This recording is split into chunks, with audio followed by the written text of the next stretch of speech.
Guillaume Paul, c'est la dernière journée de solde quasiment partout en France. Est-ce que cette fois, les commerçants ont eux aussi fait de bonnes affaires? Non, on ne peut pas dire qu'ils ont fait de bonnes affaires. Alors effectivement, vous le dites, ça termine quasiment partout parce qu'il y a encore des régions où ça continue. En Corse, Alpes-Maritimes et Pyrénées, ça dure encore 2 semaines. Partout ailleurs, ça s'arrête ce soir, mais non, on n'a pas vraiment fait de bonnes affaires. Alors, on n'a pas de chiffre définitif, mais par exemple, du côté de Paris et de Rennes, les commerçants nous disent déjà qu'ils ont remarqué qu'ils avaient fait, alors sur la première partie des soldes, les 3 premières semaines, déjà qu'ils avaient fait moins de chiffre d'affaires que la même période de l'an dernier. Ce qui n'est pas très prometteur, parce que vous savez que par définition, c'est plutôt au début des soldes, malheureusement, qu'on a tendance à faire le plus de chiffre d'affaires. Alors, pourquoi ça n'a pas marché encore une fois? Toujours les mêmes raisons. Oui, c'est toujours les mêmes raisons qui font que les soldes marchent moins bien depuis des années. Alors, cela dit, cette année, il y a quand même un facteur aggravant, c'est la canicule.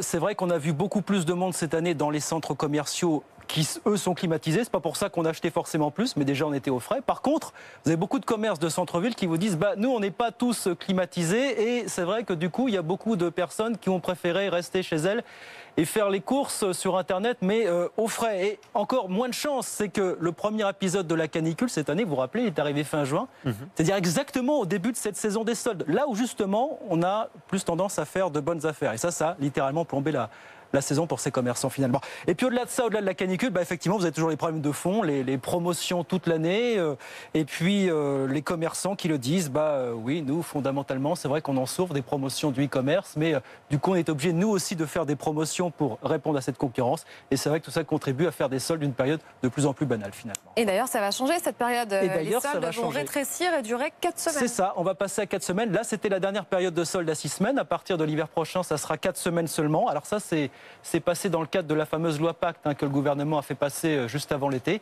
On passe de 6 semaines à 4 semaines de soldes simplement.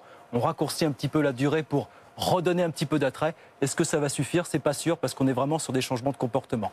Au moins, on va essayer à partir de janvier prochain.